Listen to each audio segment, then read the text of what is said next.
ராமேஸ்வரம் ராமேஸ்வரம் ராமநாதர் சுவாமி கோயிலில் இந்த மானங்கெட்ட அறநிலையத்துறையில் வேலை செய்கிறவங்க கேக் வெட்டி பிறந்தநாள் கொண்டாட இருக்கிறாங்க.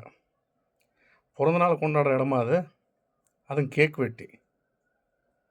வெட்டி பிறந்தநாள் கொண்டாடுனது இல்லாமல் அசைவ உணவுகளை தர வச்சு அங்கேயே சாப்பிட்ருக்குறாங்க.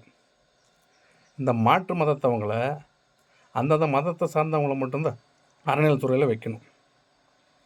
இந்துக்களை மட்டும்தான் அறநிலையத்துறையில் வைக்கணும். ஏன்னு கேட்டால் அந்த மத நம்பிக்கை, அந்த கடவுள் பக்தி இருக்கிறவங்க மட்டும்தான் அறநிலையத்துறையில் இருக்கணும். நீங்கள் என்ன பண்ணுறீங்க, மற்ற மதத்துக்காரனை கொண்டு வந்து அங்கே உட்கார வைக்கிறீங்க. அவங்க என்ன பண்ணுறாங்க, இது மாதிரி ஆகாது போகாத வேலையெல்லாம் செய்கிறாங்க. அங்கே ஒரு கோயில்னால் அதுக்கு உண்டான மரியாதை கொடுக்கணும். கொடுக்க முடியல, அந்த வேலைக்கு நீங்கள் வரக்கூடாது. இப்போ திருப்பதி கோயிலெல்லாம் என்ன பண்ணியிருக்கிறாங்க, இந்துக்களை தவிர வேறு யாருமே அங்கே வேலை செய்யவும் முடியாது, அங்கே உள்ளே போகவும் முடியாது. அது மாதிரி செஞ்சு வச்சுருக்குறாங்க. தமிழ்நாட்டில் மட்டும் ஏன் இப்படி பண்ணுறீங்க? அறநிலையத்துறை என்ன முஸ்லீம் வகுப்போடு, முஸ்லீமில் என்ன வருமானம் வந்தாலும், எந்த மசூதியில் வருமானம் வந்தாலும் அது வகுப்போடு சேர்ந்தது. சர்ச்சில் என்ன வருமானம் வந்தாலும் அது கிறிஸ்தவர்கள் சேர்ந்தது. ஆனால் இந்து கோயிலில் வர வருமானம் மட்டும் அறநிலையத்துறை தமிழகத்துக்கு சேர்ந்தது, கவர்மெண்ட்டுக்கு சேர்ந்தது. இது எந்த விதத்தில் நியாயம்? எவ்வளோ வந்தாலும் கோடி கோடி கொள்ளடிக்கிறீங்க, சாமி சிலையை திருடுறீங்க, வேலை காணோம், மயிலை காணோம், இப்படி தான் காணோன்னு சொல்லிட்டு தான் இருக்கிறோம். அப்போ அது திருடுறது யார்?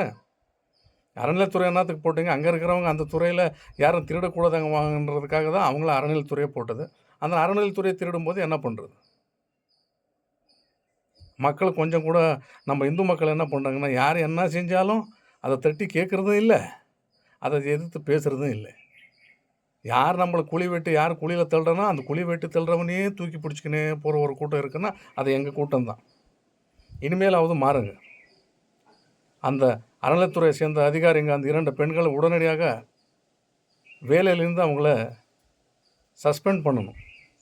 இல்லை அவங்களுக்கு முழுசாகவே கொடுத்து அனுப்பிடணும். அவங்க வீட்டில் இருக்கட்டும்னு சொல்லி அனுப்பி விட்டுறணும்.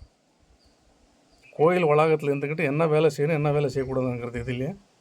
செருப்பை போட்டுக்கிட்டு கோயிலுக்குள்ளே போகிறது, உள்ளே உட்காந்துட்டு அசைவம் சாப்பிட்றது, இதுதான் அறநிலையத்துறையோட வேலையா? இதுதான் உங்களை அங்கே உட்கார வச்சுருக்காங்களா? அறிவில்லை?